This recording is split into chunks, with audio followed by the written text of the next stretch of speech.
Good morning, Dual Coast fans. Welcome back to another powerful episode of Dual Coast Podcast. I'm your host, Dan Sachkowsky, joined by my West Coast co-host, Russ Rogers, and of course, joined by Big Dan Sachkowsky in the middle this morning. Dan, thank you so much for being here with us. Appreciate it, guys. Love the name, man. Big D. How long have you had that? Probably from late teens. Late teens. Yeah, so I was like super jacked and played football. I played football, then I got introduced into the weightlifting world as a freshman. And then by the time I was a junior and senior, bro, I was diced. And everyone just called me Big D. And then it just stuck forever. But there's Big D some for like dice? No, just Big Dan, right? So it's just Big D, right? But there's some homophobic shit going on in New York where they can't call you Big D in New York because it's like weird to them. Okay. I've been on a number of New York podcasts. They go, I'm just going to call you Big Dan because if I say Big D, it's a little awkward. Big Dan Sachkowsky. Oh, that's funny. I got a buddy here. His last name is Dice. Bobby Dice. Bobby Dice. Is he diced? No. He's right. He's riced. He's riced. Oh, man. Dude, it's amazing to have you on Dual Coast, man. Thank you so much for coming on. We're pumped about today. We're pumped about what you're doing and everything. And I just want to go back. You know, Jared Sebesta, our good friend, introduced us about two and a half months ago, right before his event in Minneapolis. You and I stayed at the same hotel. We sat next to each other at the conference. It was an amazing time. We connected. We had coffee the next morning after your yoked workout and cardio. And we sat there for a good hour, man. You just, yapping it up and connecting. And we have connected ever since. And I am so impressed with you. I'm so impressed learning that, you're an author, you're a podcast host. You lead men, you lead people, you're a business coach, you're a speaker, you travel all over. In fact, you're coming to my event in May to Santa Cruz. It is going to be unbelievable. I can't wait to have you on stage, man. It is going to be epic. So, and I mentioned off air that there's a couple of books behind you, Who Not How, and 10 Times is Easier Than 2 Times. Tell me one thing out of there, Dan, either book, it doesn't matter. One thing that really resonated with you that you take with you on a daily basis. So, I mean, every single book I've ever read really resonates with me, and I have a lot of highlighted sections. But the Who Not How is very important for people to understand that a lot of people try to figure out the path when, we're the GPS, we're the navigator, and we're the ones who steer the ship. And everybody else is looking for the resource. They're looking for, hey, who's going to guide me? Who's going to push me? How am I going to get there? But at the end of the day, you just got to believe you're going to get there. And once you believe it, you're going to achieve it, right? So, we have to realize that we're the ones who make that move. And the people that we come across in our life and the connections that we make are the ones who are going to be there with us to take us to higher levels. So a lot of times in life, people don't accelerate throughout life because they hold on to the old people. I always talk about this all the time. Like when we were young, if we were able to choose our friends at a young age, our friends wouldn't have been our friends. Our friends were our friends because geography put us there. Our parents moved to an area, we were on a bus, whatever it was. So we started associating with people. Now, if we look back 20, 30 years later, we go, man, I would have rather been friends with that person or that person or that person because of what their values were, right? So it's about the people that we put in our life and the way that we believe in ourselves. Then getting there is a different story because your association is priceless and it takes you in a direction. Yeah. And then 2x is is harder than 10x. It's just getting out of your way, right? So making that first million, making that first 2 million is difficult because you're trying to figure it out. But once you've done it, it's easily compounding because you can get there. But most people stay at the 2x side because they never want to reverse engineer what they did to go to a higher level. They always want to keep doing what they're doing and expect exponential growth. But I always tell people, you can't be blessed if you're not blessable. Meaning, you've got to grow outside of your zone to be able to step inside that zone. But if you keep doing the same things that you're doing right now, you'll never be able to expand anything in your life. So true. Yeah. Who's the most recent person in your life, you talk about, surrounding yourself with good people, that are going to, be at a high level with you. Who is one of your most recent add-ons in your life that has made the greatest impact? So over the last 2 years, I've been coaching with BIG Dan Sachkowsky. And not only have I been coaching with him, but him and I became like really good friends. We now do events together. We actually have an event we're doing tonight live on the internet, just giving free value. We're building a mastermind out in Florida. We just did an event here in New Jersey. So he's just somebody who's really impacted my life. I've worked with people all across the board. I've had different coaches over the course of the last 20 years. But what I find real value with him is that he's just like me.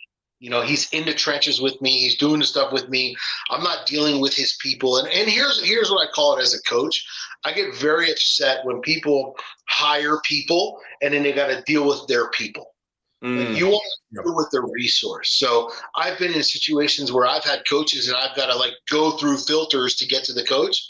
And that's complete bullshit. So even, with me, the way that I work with my clients is like you have direct access to me anytime, 24/7, because you hired me.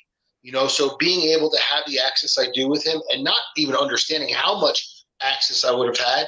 I mean, we were just texting this morning. It's literally, California time. It's totally different. And he's texting me 4:00 in the morning, hey, bro, we're going to rip it up tonight. You know what I mean? Blah, blah, blah, blah. We're just, catching up on what we're doing. So, I mean, to be able to have that availability, it's not like his assistant sent me a message, So just the value in the relationship and what we've been able to do and just knowing that real recognizes real. That's awesome. Yeah, that's awesome, man. Awesome. Dan, you coach a lot of high-level people, and you and Bedros, I'm sure, work together in that realm. What do you see as the biggest difference between people who say they want success and people who actually build that business or make that move or make that change in their life? Is there a difference you see in personalities, difference you see in traits, or something you see different in those people?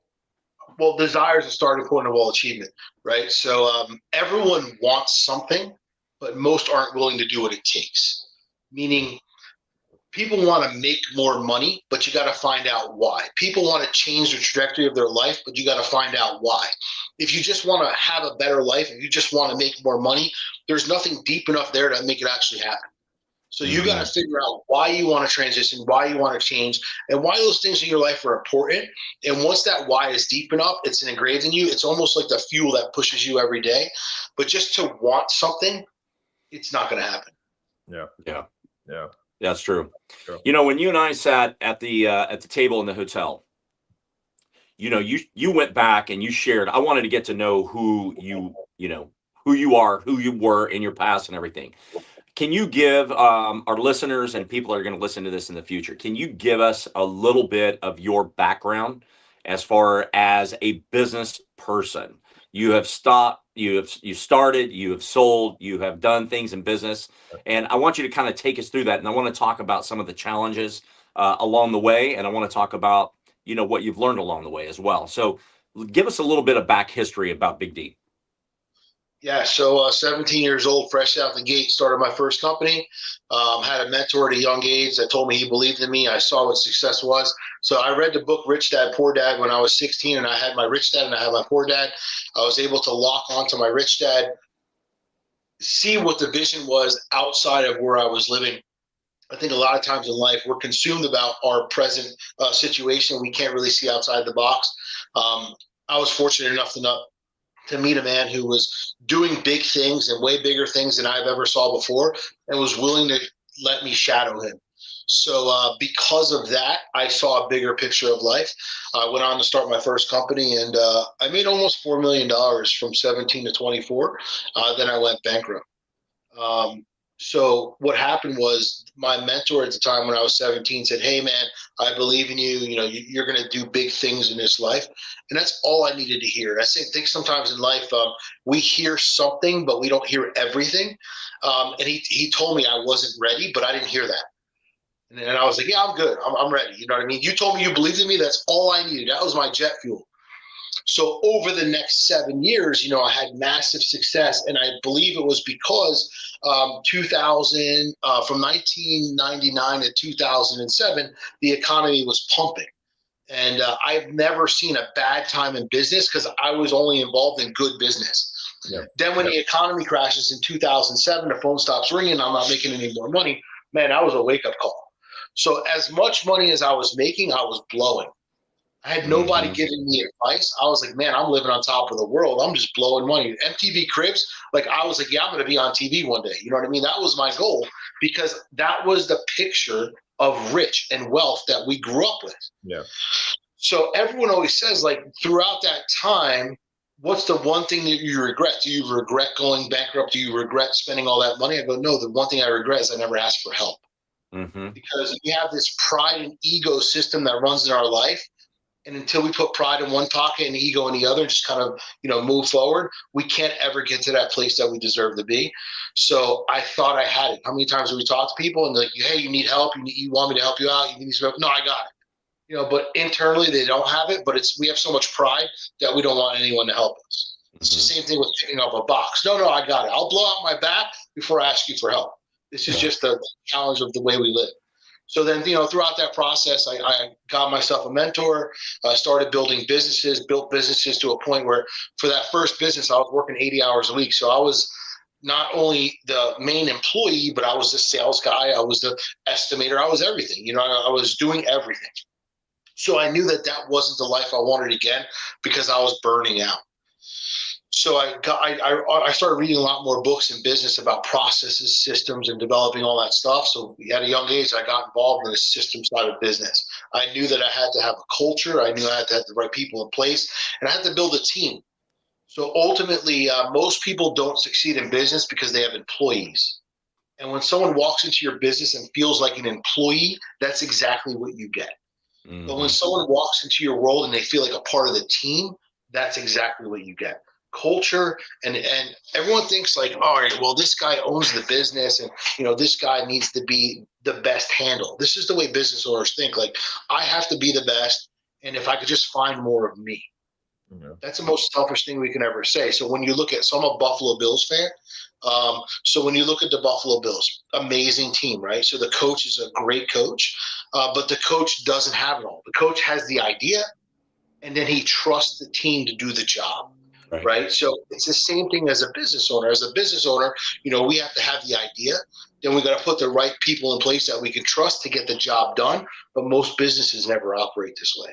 And I knew that early on. And that's what I did for the next, 20 years was I built businesses on systems and processes, built big enough that I wasn't the bottleneck and I can get rid of these companies. Now go build another one.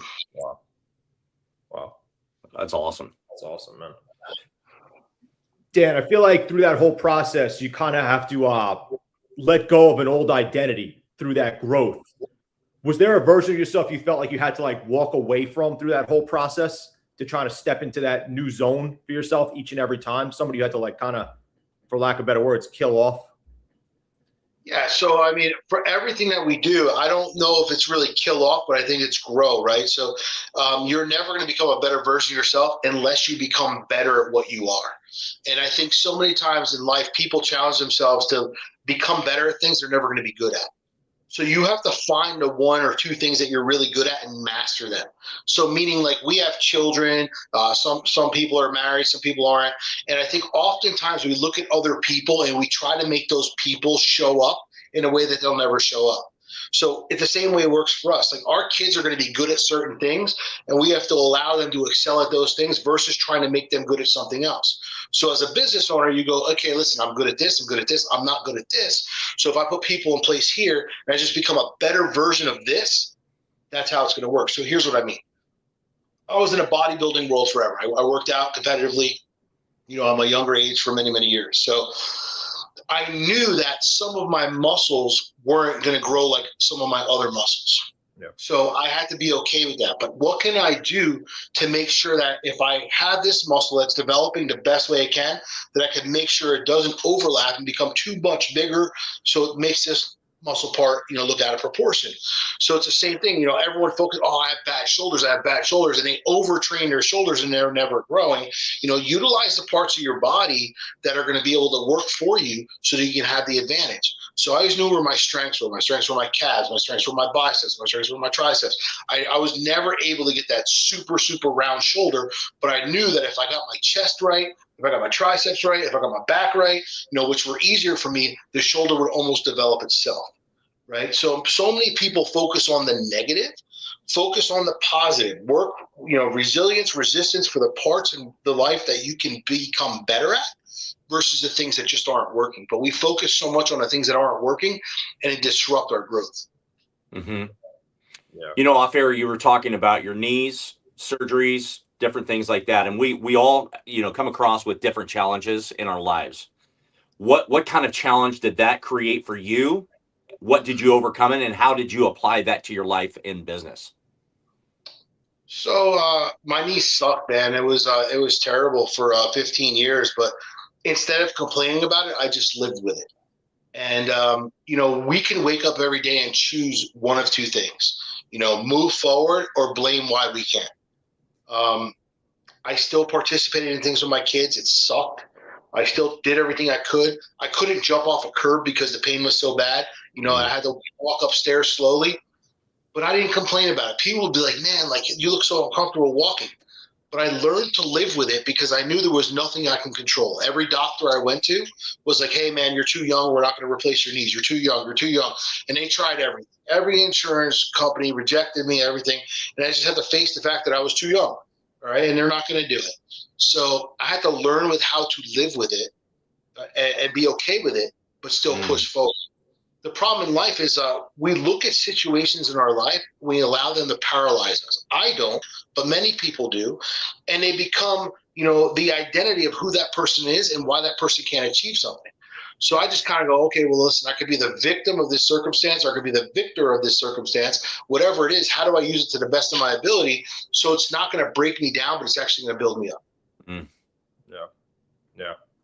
I mean, listen, man, I'm incredibly grateful that my knees are done now, and I feel so much better. I do legs, like I can run. I couldn't run for years, but I still didn't let it slow me down. Now I'm just a better version of myself, and I don't have to deal with the pain I was dealing with every day. Not that you're going into a gym, and I know you work out at your own place, but you've gone to gyms in the past, and you've talked about balance in your body and everything. What comes across your mind when you go in and see somebody that has this massive upper body and chicken legs? That was me because I couldn't do legs. So knowing and that was me. I still did calves because I could do calves, and I realized, hey, listen, my legs won't grow as long as I wear shorts to my knee and I have some jack calves. Nobody will ever know. I could never wear tight pants. Put it that way. Not showing the quads. What I can tell you about the gym is there's guys in the gym that have no chest. They just have arms. They just have shoulders. They have no back because people focus on what they think is going to make them look good. Yeah. But your body structure works all together. And if you're working out doing legs, your legs actually help the rest of your body grow because it all works together. And unfortunately, after I stopped doing legs, my body was limited to the growth and development it can get because I couldn't do that. So, there's actually people who do too much legs, right? So you see some of these guys who are doing is squatting, deadlifting, they have fucking ginormous legs, you know what I mean, and a really small upper body. I mean, if you want to look like that looks completely retarded. But it's all about balance and, not overtraining or undertraining certain things. And it's like everything in life, right? So yeah, absolutely. I really love like the fitness world because I was in it and I understand how everything plays a part. So it's like every day, your mind, your body, everything is part of execution.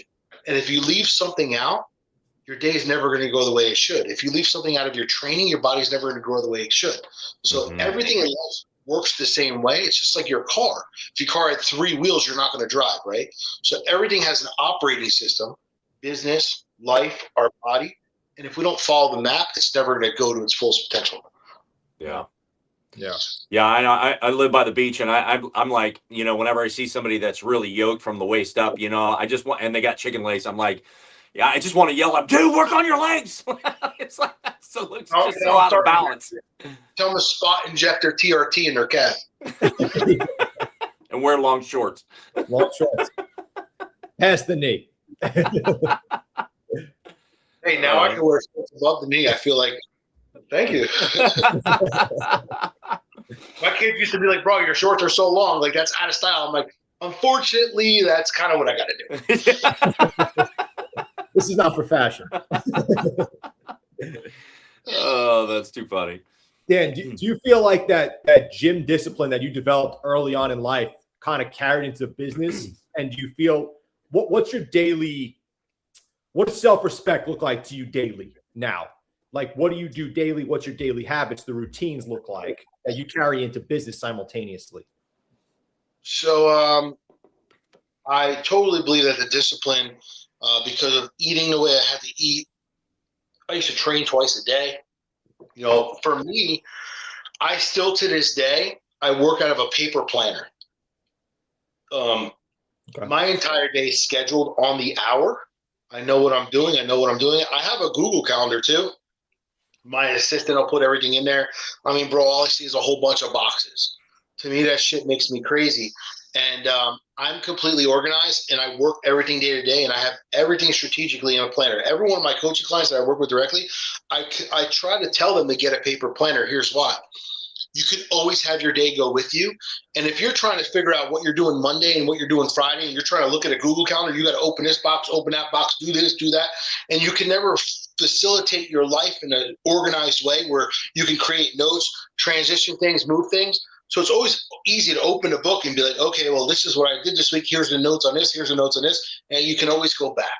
So I think a Google Calendar, like we've gotten to this world where we want to use the internet and the resources to slow us down, which we think are actually making us faster, but they're not, because it's a lot harder to click and play, and people miss appointments because of that stuff. So for me, every day I wake up, when I wake up, I sit down, I make coffee, I have water, I read, then I journal, then I work out, and I'm not on my phone. Right. So I don't get on my phone until I'm in the sauna or, you know, by the time I'm finishing up cardio. Reason why that's important is most people, the minute they wake up, they're on their phone. Yeah. So what does that do? Well, what that does is you haven't even given the world 5 minutes of you, but the world's already taken your first 5 minutes. So there's bad media, there's a bad email, you see some shit you don't want to see. Your entire day is now designed by the first thing that you just saw. So for me, for many, many years, it was very, very important. Even when I go away, even when I travel, whatever I do, the first thing I need to do is make sure that I'm reading. So for example, I'll be on a plane on Thursday coming to California. I'll see Russ in California. And when I'm on that plane, I always take early flights. I have an early flight. I'll be journaling on the plane. I'll be doing what I got to do after I meet Russ. But let's say I wasn't going to meet Russ right after I landed. Let's say I was going to meet him a little bit later in the day. First thing I'm doing is I'm going to the hotel and I'm going to the gym. Yeah. Because I want to get my shit right, my mind right.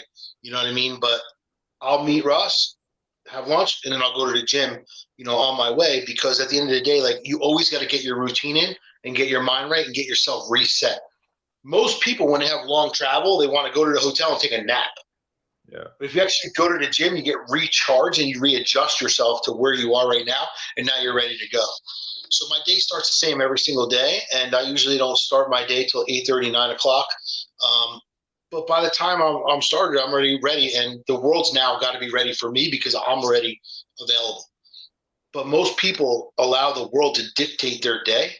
And this has become like one of the worst things in people's lives. Yeah. Because they allow it, you know, how many likes did I get last night? Who gives a shit? Yeah. You know what I mean? Like, go figure yourself out first. And once you're fully ready to commit to the day, you walk into it like a superhero. Yeah. Yeah. Yeah. How important is it for you on the physical, you know, to help you on the mental aspect, right?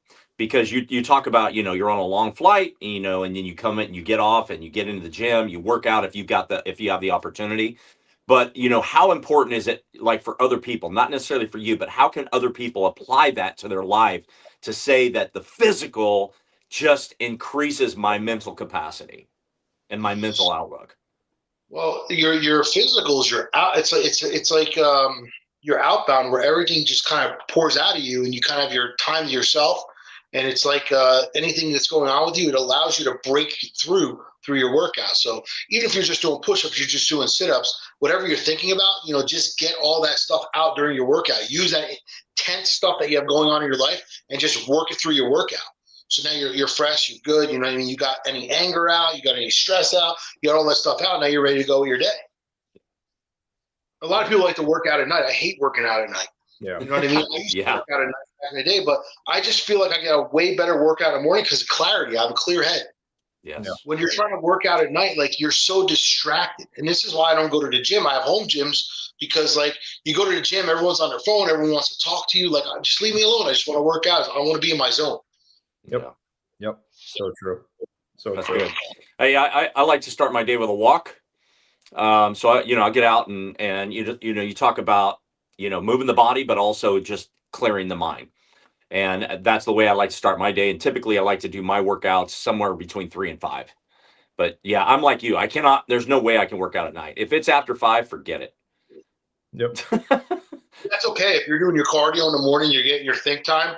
And in the middle of your day, that's cool. Like I do that sometimes. Yeah. Yep. So like today I was only able to do cardio in the sauna this morning because of the time that we had to jump on here. So I have a coaching client afterwards. And then after that, at some point after I get home, I'll just do a workout later.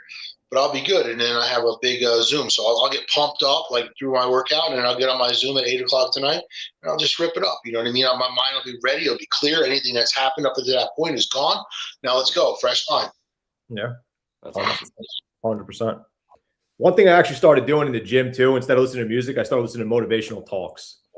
Yeah. I started doing that while I train instead of listening to because I noticed I was flipping my phone every 2 seconds, changing the song. And I was just like losing focus. And I was just, focused on the scrolling the songs.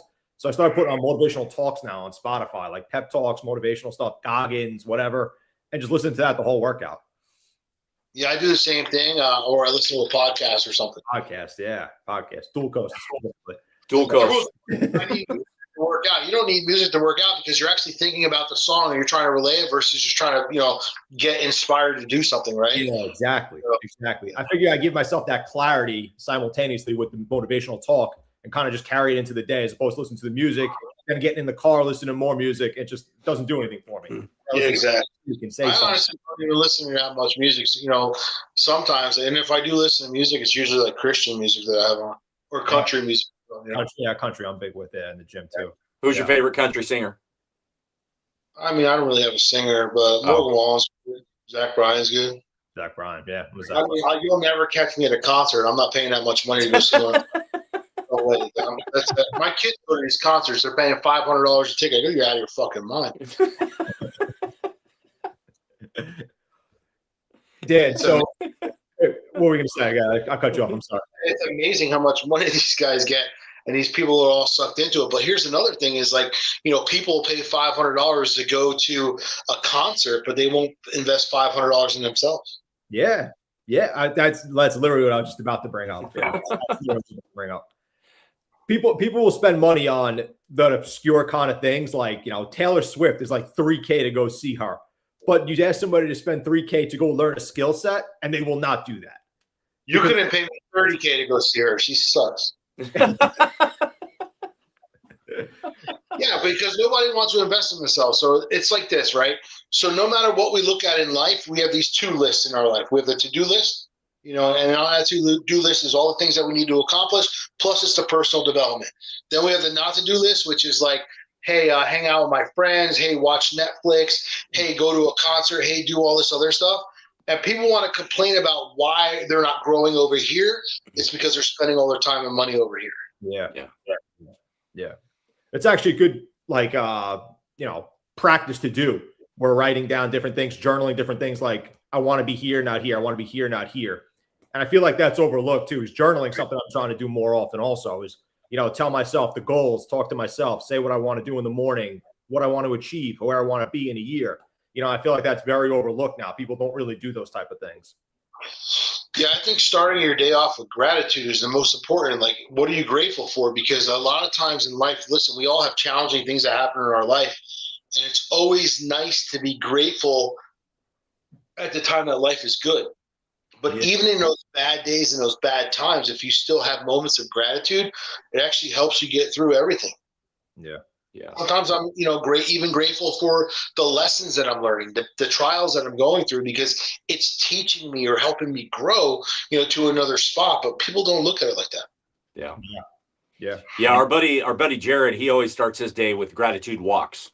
Gratitude walks. Out on his property, out in Minnesota. He gets out there and he goes, oftentimes I'll just get out there and, he's like 6'6", I just raise my hands, spread out that, those wings, and just, give gratitude in the morning for everything, because, you don't know what the day holds. You don't know what the challenges are going to be. You don't know what, the beautiful things that are going to come into your life, so, give gratitude each and every day.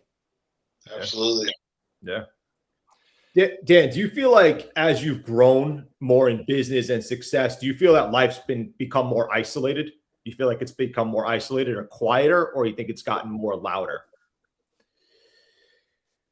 I don't know if I would say isolated. I would say, but and I would definitely say not louder. I would say it's become more calm. Calm, yeah. Because you're still doing things, you're still moving, but you're moving around people who have a common future, and it's easy because there's no frustration. Yeah. Right. So as you're growing through life, there's a lot of frustration with where you're at. And when you're stuck around people who don't have the vision and people who are trying to hold you back, there's a lot of noise. There's a lot of chaos. No. And there's no alignment. But as you start to grow and you start putting yourselves in rooms, putting yourself around people, the energy is just different.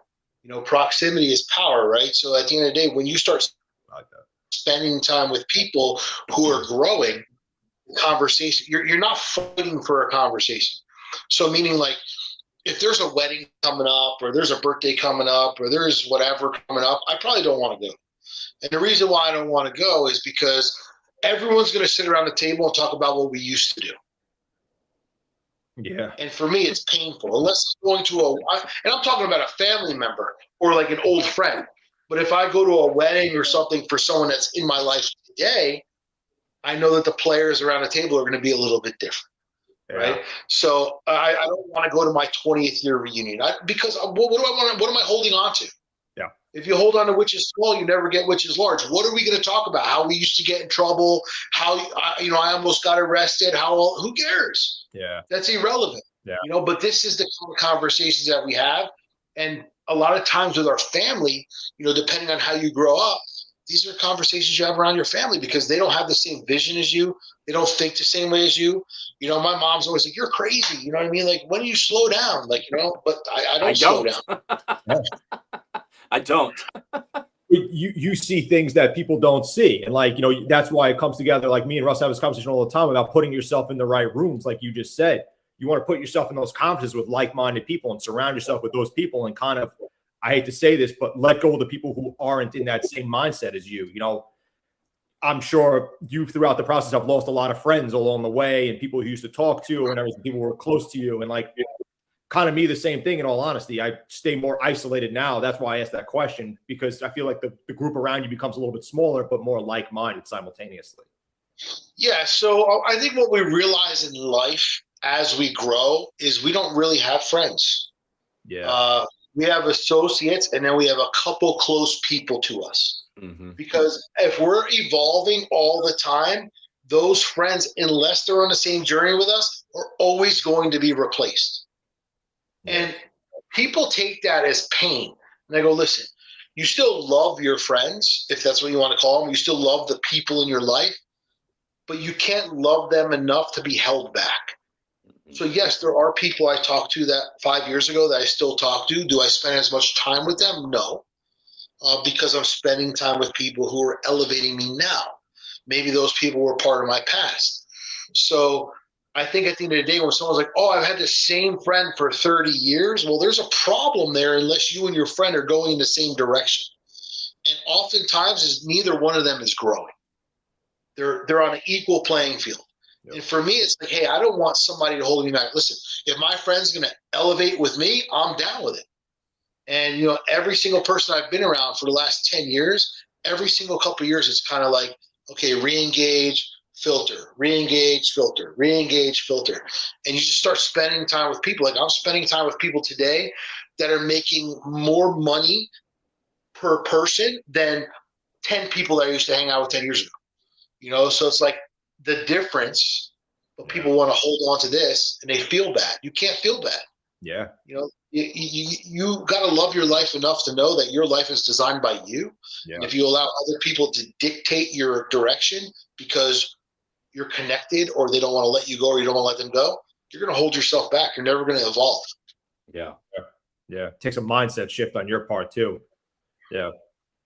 With those close, go ahead. Eagle, right? So when you look at the eagle soars alone, the eagle has a baby. After the baby is born, the eagle drops the baby, right? So it becomes, independent. So growing up in life, so if you go look outside in the spring, there'll be a whole bunch of birds flocking together. They're the minority, right? They're the majority of people in the world, mediocrity right there. But then the eagle soars alone, right? But then the eagle will see another eagle and they might have a bond. So at the end of the day, you got to find those eagles in your life. If you want to soar with all the pigeons, if you want to soar with all the birds, like that's cool, but you're never going to outgrow your circle because that's where the whole world wants to keep you. Yeah. Yeah. When you're talking about your close knit group, let's say it's 3 to 5 people that's close to you. What are some of those qualities that are in those people that you really not just admire, but like these are things that you want to have in your own life if you don't have them already? Well, personal responsibility. They all take responsibility for their life, for where they are, what they're doing. Personal development. They're all playing a part in becoming better every single day. Personal relationships, making sure that they value the relationships of people that they're around and they're setting the right examples, meaning like when you hang out with lower hanging fruit, they don't do as they say. Mm-hmm. They say they preach because they hear, but they don't participate. When you start hanging with people who are at higher elevations, you actually see them preaching and practicing the same thing. And really, these people, like, they have their values together. Listen, we're all screwed up. We all have shit going on in our life, and none of us will ever be perfect. And when you're down at the bottom, everyone wants to point out what's wrong with you. But what's awesome about hanging out with people who are elevated is they're like, hey, Dan, listen, I just want to be honest with you. Here's what I want to talk to you about. Why don't you change this because I think this will do this for you? Or I'll tell someone, hey, Mike, I see what you're doing in the direction you're going in. I see what you're trying to do. But if you just change this and you change this about you, I think it'll shift you. And we try to bring people to a place where it's like, hey, let me help you get there versus everyone at the bottom wants to point out why you're not there. Yeah. Mm. Yeah. We're all screwed up, right? So everyone, listen, I always tell everyone, like, you can't give advice to someone who's more screwed up than you. Get to a place where you realize, hey, I'm just as screwed up as you, and I'm growing with you. Now you can adjust and help each other. But the lower hanging fruit always wants to sit there and critique you, criticize you, talk about you. And that's not what life's about. Yeah. Oh, it's absolutely true. It's absolutely true. I feel like that's where you got to kind of take that risk also and just not care what people think and just try it and give it a shot and stuff like that, because you can't let other people's opinions hold you back, Oh, you follow my Instagram, I don't care what people think. Yeah, no. That's how you got to be. Absolutely. People, you can't care about what anyone thinks, family, friends, anyone. Like, right. Because at the end of the day, like, you are the creator or destroyer of your life. Yeah. Without a doubt. Dan, so what are you working on right now? What's the future for Dan Sachkowsky right now? What's something that's in the works, something you're looking into, something you're intrigued by? We got a lot of stuff going on, man. I've got a good amount of coaching clients right now. I've got a big mastermind for the entire year 2026 in New Jersey.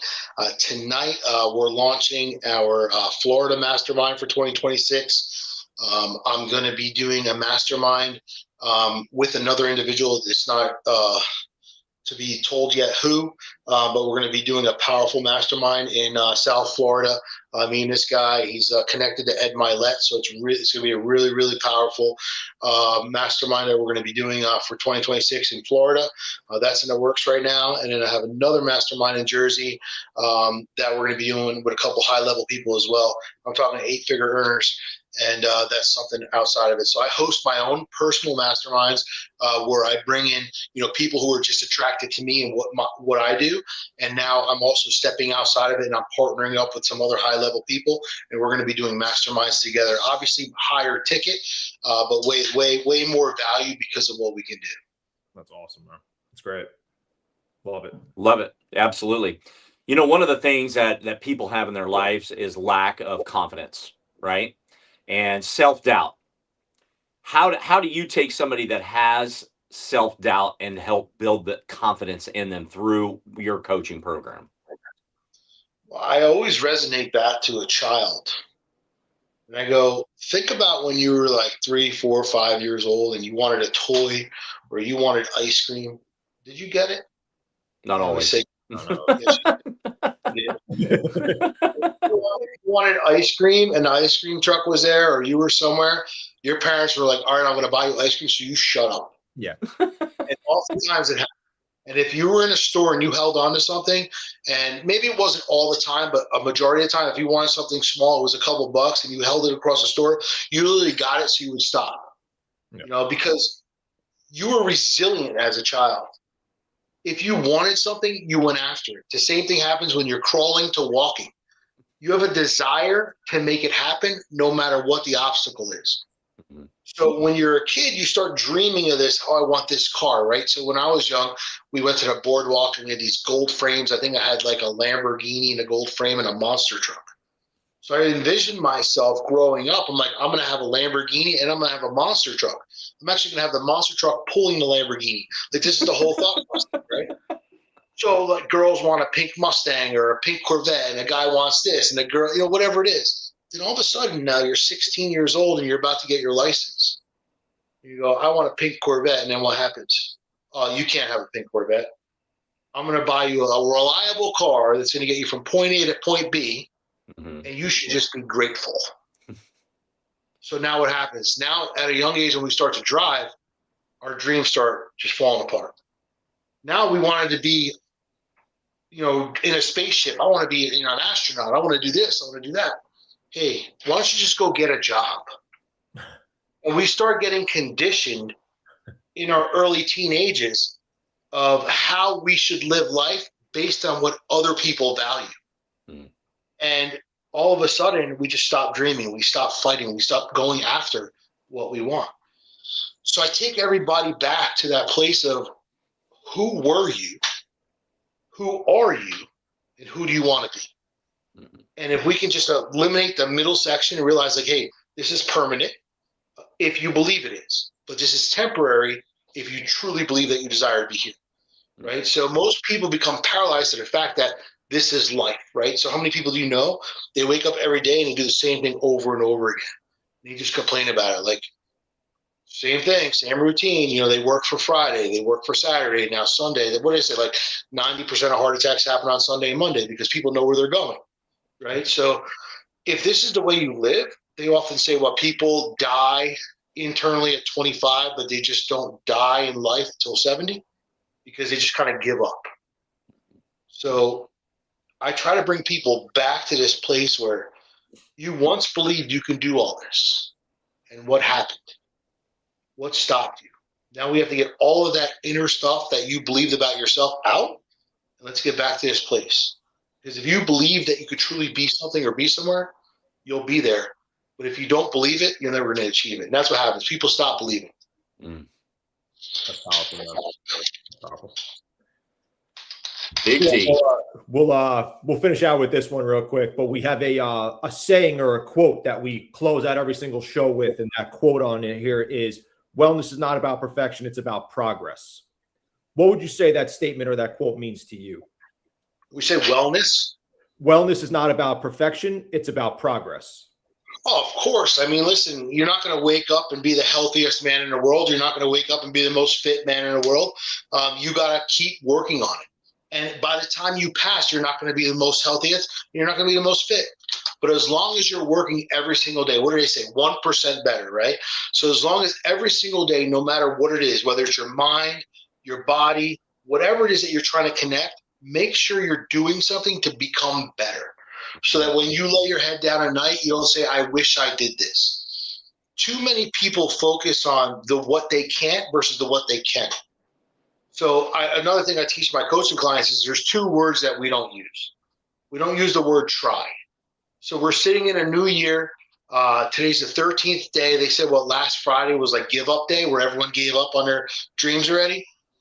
So prior to the new year, everyone said, I'm going to try and lose weight. I'm going to try and make more money. I'm going to try and do this. I'm going to try and do that. Try is an excuse to say, okay, listen, I did it. I participated. It didn't work. I can go back because I tried. Try doesn't exist in success. You'll never, because, extreme athletes, they don't try. They execute. Mm-hmm. Successful business owners don't try. They make it happen no matter what. Right? Then the other word is can't. Can't isn't even a word in the dictionary. People create limited beliefs on themselves and tell themselves they can't do something when can't's not even a word. I say you may not be able to do it right now, but how do we create the place or space so that you can do that in the future, right? I can't afford to go here. You never will. I can't do this. You never will. I can't provide for my family. You never will, because it becomes a limiting belief. I may not be able to do that right now, but one day I will. It's a totally different conversation. Wow. Very well said. Love it. Big D, where can people find you? Go find me on Instagram is my biggest platform, Big Dan Official. I also have a bunch of websites out there. DanSachkowsky.com has links to everything. BigDSpeaking.com, BigDCoaching.com, BigDMastermind.com. They're all on there. But mainly, I would say Instagram because that's where we'll connect, we'll talk. If you have any questions, anything, I'll dig deep with you. And that's it, man. That's my platform. And that's another thing I just want to punch in here real quick is everyone tries to grow everything. I remember telling my coach I was frustrated, like, I can't grow this, I can't grow that. He's like, listen, you got to focus on what platform. Everyone is good on one platform. If you go look at someone who's TikTok viral, their Facebook and Instagram suck. If you go look at someone who's Instagram viral, their TikTok sucks, right? Focus on one platform. That one platform that's expanding, that's where you spend 90% of your time. But this is the way life works. Everyone wants to be a part of everything versus executing into one lane that they can master. Yeah. So I realized this over the last 2 years, like Instagram is my spot. TikTok's okay. I have almost 10,000 followers. Cool, right? LinkedIn sucks. I can't even figure it out. Twitter, nobody likes anything, right? YouTube is really good for me, but YouTube is a slow process. That's my long-term growth. So I figured out that, hey, Instagram is my lane. That's where I'm going to stay. And then I have coaching clients where I live on LinkedIn. I go, that's cool, but like you're getting 2 people to like your stuff and nothing's happening. If it's not working, you got to transition and see somewhere else that's going to work. Because I feel like LinkedIn's a thing of the past, in my opinion. You know what I mean? It's going to work for like the employee, but not really for the big business, and the big influencer and the big person who's crushing things out there. So just find one lane that works. And then once you find that lane, just make it happen. It's awesome. Awesome, man. Big D, thanks for coming on the Dual Coast today, man. Today. Really appreciate your time today. I'm going to post this real quick. I'm going to post this real quick on my story. Hold on. Okay. Hey, guys, just wrapping up a podcast here with Dan and my man Russ, Dual Coast Podcast, Long Island and Cali in the house. Woo. Let's go. Connect with these guys, both powerhouse guys out there. I'll include their handle here in this video. Hey, guys, just wrapping up a podcast here with Dan. Let me add you, bro. Do you have a Dual Coast Instagram? Yeah. There you go. Yeah. These guys, these guys both. All right, just posted it. Sweet. All right, awesome, cool, guys. Man. Sweet. Thank you so much, buddy. Been a great chat. Thank you for all your input. Thank you, listeners, for listening. Apply to some of these things that Dan has said today, and I'll tell you, this guy will bring more value to your life. For sure. 100%. For sure. Thank you so much, everybody, for listening. We'll see you guys next week. Russ, I'll talk to you in a little bit. Sounds good, man.